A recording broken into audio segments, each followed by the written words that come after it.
Muito bem. Então vou dividir a tela com vocês aqui, com esse PowerPoint que eu disponibilizei.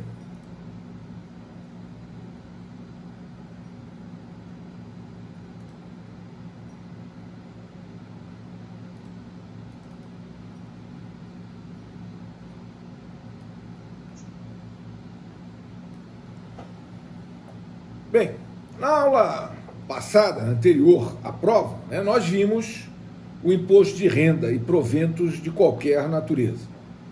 E aí nós vimos fato gerador, base de cálculo, contribuintes, lançamento e características. Hoje nós vamos nos aprofundar um pouco mais sobre o imposto de renda da pessoa jurídica, na medida em que ficamos um pouco mais atentos ao imposto de renda da pessoa física, e hoje nós vamos tentar nos aprofundar aqui um pouco mais sobre o imposto de renda da pessoa jurídica. Muito bem. Veja, o fato gerador do imposto de renda, nós já conversamos sobre isso, está no artigo 43 do CTN, que transcrevo aqui apenas para a gente visualizar. Veja, então, a respeito disso, esse acórdão aqui corrobora o entendimento que a gente tinha já colocado em classe. Esse aqui também, que pressupõe renda, o conceito jurídico de renda é a aquisição da disponibilidade econômica, e a aquisição da disponibilidade econômica é qualquer acréscimo patrimonial, mesmo não classificado como sendo produto do capital, produto do trabalho ou produto da combinação de ambos, capital e trabalho. Muito bem. Então, veja, quando a lei conceitua, o Código Civil conceitua patrimônio, no artigo 91 do Código Civil, ele diz que é a universalidade de direitos e obrigações jurídicas. Logo, aumenta-se com mais direitos e menos obrigações. Então, como é que se aumenta um patrimônio? Com mais direitos e menos obrigações. Então, o acréscimo patrimonial é derivado de qualquer causa eficiente, derivado de fonte produtora. Transferências de capital não se consideram aumentos tributáveis, porque vindos de fora e não produzidos pelo patrimônio. Doação, por exemplo. Doação não é fato gerador do imposto de renda. Integralização de capital social não é fato gerador do imposto de renda. Muito bem. Então, aquele conceito que a gente já tinha estudado na aula passada tem que ser enfrentado, que independente da denominação jurídica da receita ou do rendimento, da localização, nacionalidade da fonte, tudo que representa acréscimo patrimonial é fato gerador do imposto de renda. Aí nós vimos aquela questão relativa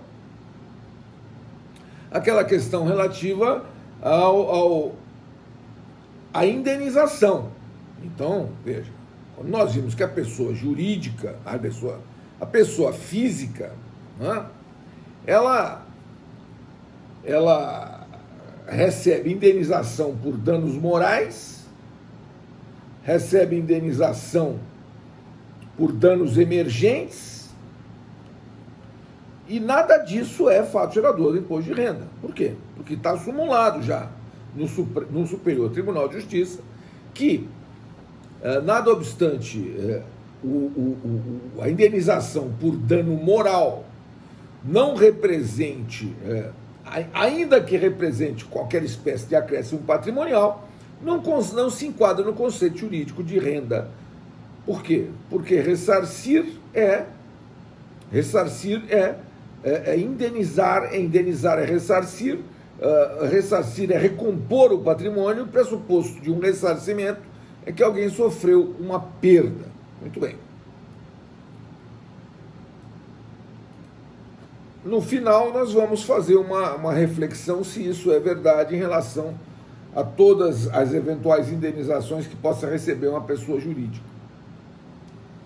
Muito bem. Por hora, a gente vai ficar aqui com o seguinte, veja, Qual é a base de cálculo do imposto de renda da pessoa jurídica? É o montante real, arbitrado ou presumido. A empresa pode optar por pagar imposto de renda pelo lucro real ou pagar imposto de renda pelo lucro presumido.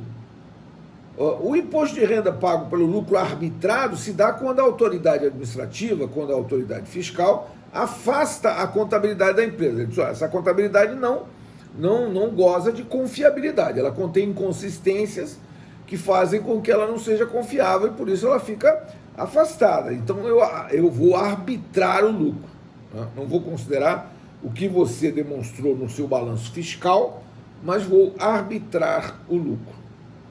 Então, recolher imposto de renda pelo lucro real ou pelo lucro presumido é uma opção do contribuinte. Muito bem.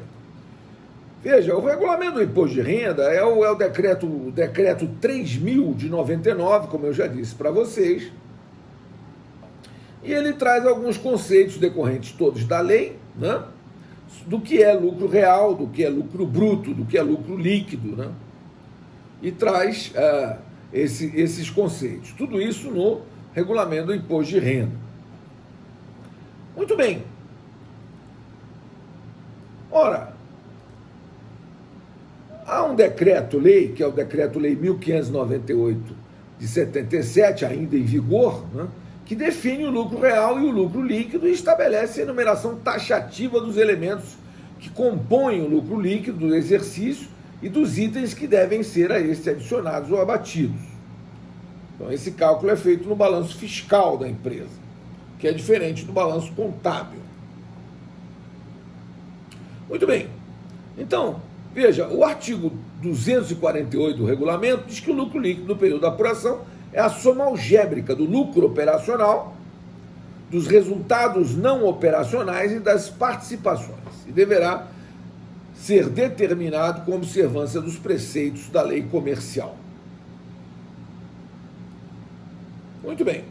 Então, toda empresa vai ter um demonstrativo de resultado, no qual ela vai demonstrar receita bruta, receita líquida, lucro bruto, lucro operacional, lucro depois de juros, lucro líquido antes do imposto de renda e da contribuição social, e o lucro ou prejuízo líquido depois do imposto de renda. Então, a grosso modo, podemos considerar que o lucro real é o resultado das receitas das empresas, deduzidos os custos e despesas, lucro societário, com os ajustes da lei tributária.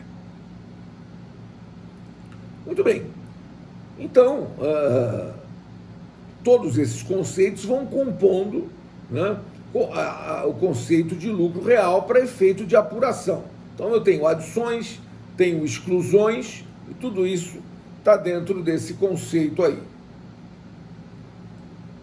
Muito bem. E na determinação do lucro real poderão ser excluídos do lucro líquido do período da apuração as compensações. Que são compensações? Compensações são, por exemplo, prejuízos do exercício anterior, prejuízos do período anterior, período de apuração, né? Porque o imposto de renda da pessoa jurídica, ele é apurável a cada trimestre civil. Então, se no primeiro trimestre a empresa teve prejuízo, ela poderá compensar esse prejuízo com o lucro obtido no trimestre subsequente. Será uma espécie de compensação. E aí, uma coisa sobre a qual já tínhamos falado aqui, só para indicar o dispositivo legal. A alíquota do imposto de renda da pessoa jurídica é 15%. Agora, para um lucro superior a R$60 mil no trimestre, então a alíquota tem um chamado adicional do imposto de renda, que é um acréscimo de 10%. Então, para um lucro de R$60 mil no trimestre, nós temos 15% mais 10%, então são 25%. Então, a alíquota do imposto de renda da pessoa jurídica é, nesse contexto, 15%, e acima de R$60 mil no trimestre, 25%. Não é pouco. Não é pouco. Então, aqui nós temos uma disposição lá do regulamento que diz que a pessoa jurídica que optar pelo pagamento do imposto na forma dessa seção poderá apurar o lucro real em 31 de dezembro de cada ano. Então, uma empresa que optar por essa modalidade aqui vai apurar o lucro só em 31 de dezembro. Mas o que ela vai fazer? Ela vai pagar o imposto de renda todo mês, só que ela vai pagar um imposto de renda, né, de forma estimativa. Ela vai fazer um recolhimento estimativo. E somente no final do ano, então, ela vai fazer o ajuste, né? É uma opção de empresas que pagam imposto de renda pelo lucro real, né? Muito bem. É um recolhimento feito por estimativa, né? E no final do ano essa empresa apresenta o balanço e verifica se o que ela recolheu por estimativa está acima ou abaixo daquilo que ela deveria ter recolhido, né? Muito bem. Isso por quê? Porque as empresas, vejam, elas são, ou você é uma empresa que paga imposto de renda pelo lucro real, ou você é uma empresa que paga imposto de renda pelo lucro presumido, ou você é uma empresa do Simples, não tem outra opção. As empresas do Simples, e hoje o escritório de advocacia pode ser do Simples, você vai pagar, se você tiver uma renda de até 15 mil reais por mês, você vai pagar todos os tributos, incluindo PIS, COFINS, contribuição social sobre o lucro líquido, imposto de renda, INSS, tudo junto. Tudo junto. Você vai pagar 4,5% ao mês da sua receita bruta. Se você é uma empresa do Simples. Agora, se você é uma empresa do lucro presumido, então você vai pagar 15% sobre uma base de cálculo de 32%. Quer dizer, se você faturar 100 mil, você vai considerar 32 mil e vai calcular aí 15% de 32 mil, que vai dar 4.800, ou seja, 4,8%. Agora, se você tiver o adicional, então você vai calcular 25% de 32 mil, que vai para 8%, então. Seria 8% de 100 mil, seria a mesma coisa. Você calcular 8% de 100 mil ou calcular 25% de 32 mil. Vai dar os 8 do mesmo jeito.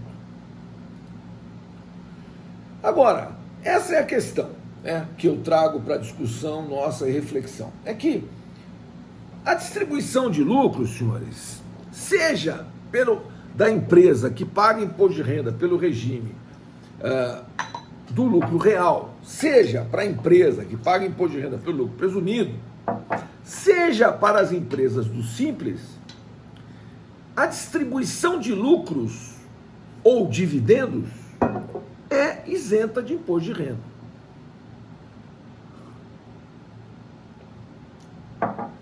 Isso, de uma certa maneira, é muito criticado no Brasil. Porque é isenta de imposto de renda? Veja, não tem isenção de imposto de renda. A empresa já pagou imposto de renda. A distribuição de lucro é que é isenta. Mas a empresa pagou 15% de imposto de renda, ou pagou 25%, dependendo do lucro que ela teve no trimestre. Ela pagou PIS, pagou COFINS, pagou contribuição social sobre o lucro líquido. Então a empresa pagou seus tributos. Só que essa carga tributária, por exemplo, vamos imaginar aqui um escritório de advocacia, um exemplo mais próximo nosso, essa carga tributária toda, ela fica em torno, se você pagar pelo lucro presumido, ela vai ficar em torno de 15%. Agora, se você é um grande escritório de advocacia que paga imposto de renda pelo lucro real, aí você vai ter que apurar as suas despesas e as suas receitas. Ao final de cada mês, você apura receita menos despesa e você tiver o lucro bruto, sobre esse lucro bruto, vai incidir imposto de renda e contribuição social sobre o lucro líquido. É evidente. Agora, se você é uma empresa do Simples, né, você vai pagar 4,5% de todos os tributos. Agora, todas essas modalidades de tributação pelo imposto de renda implicam que a distribuição de lucro, depois do pagamento de todos os tributos, a distribuição de lucro é isenta. Agora, Isso é o motivo pelo qual hoje a maioria dos advogados, por exemplo, tem pessoa jurídica. Hoje você pode abrir uma sociedade individual de advocacia. Por quê? Porque, veja, se você não é empregado, e aqui o exemplo do empregado não serve para nós, porque a maioria dos advogados não é empregado, mas se você for empregado, evidentemente, você não vai ter esse tipo de problema, porque você vai receber o seu salário, e no seu salário já vem o imposto de renda descontado na fonte. Você vai ter que fazer a sua declaração de ajuste, todo dia 30 de abril de cada exercício, e na sua declaração de ajuste você vai declarar simplesmente que você recebeu daquela fonte pagadora, reteve tanto na fonte, etc, etc, e vai ver se vai apurar se você tem ainda imposto a pagar ou se você tem restituição. Simples. Agora, se você não é empregado, então você tem duas opções. Ou você vira uma jurídica ou você é autônomo. Se você é autônomo, qual é a questão? As empresas, quando tiverem que lhe fazer um contrato de honorários para lhe pagar, elas não vão querer lhe contratar, por uma razão muito simples. Porque a empresa que paga um profissional autônomo, ela tem que pagar 20% de contribuição previdenciária. E vai ter que descontar o imposto de renda na fonte, tabela cheia, 27,5%. Então você vai pagar 27,5% de imposto de renda e a empresa vai ter um ônus de 20% do valor do seu RPA, do seu recibo de pagamento de autônomo. E ela não concorda com isso. Por que ela precisa ter um ônus de 20%? Que ela não terá se contratar uma pessoa jurídica. Se ela contratar você mesmo, mas como pessoa jurídica, você então vai ter um desconto de 6,5% na fonte, você vai recolher a diferença, tudo isso vai chegar naqueles 15% que eu falei. Você vai ter um ônus de 15%, ela não vai ter ônus nenhum, e você vai prestar o seu serviço, vai pagar em torno de 15% de tributos, e depois você vai distribuir o lucro é isento. E aí qual o problema? O problema é que é justamente por causa disso que você é pessoa jurídica. Porque essa reforma tributária que se avizinha, que está tramitando aí no Congresso Nacional, está falando que vai tributar lucros e dividendos. Se for tributar lucros e dividendos, vamos imaginar que tribute pela tabela do imposto de renda, 27,5%, vai ficar inviável você ser pessoa jurídica. Porque a pretexto de fazer uma economia de 20% para o seu cliente, que ele não vai ter os 20% da contribuição previdenciária, você vai pagar 27,5% de imposto de renda e, além de tudo, você vai pagar mais 15% de outros tributos, inclusive imposto de renda da pessoa jurídica. Então, imagine você, 27,5% mais 15%, acabou. Você vai ter uma despesa de 40%, é isso? Não faz sentido. Não faz sentido. Então, senhores, está aí posta a discussão. Distribuição de lucro no Brasil hoje é isento de imposto de renda, não importa o regime de apuração. Estão falando em tributar. Se estão falando em tributar, vão tributar. Mas enquanto se tributarem pela tabela do imposto de renda, vai ficar inviável ser pessoa jurídica.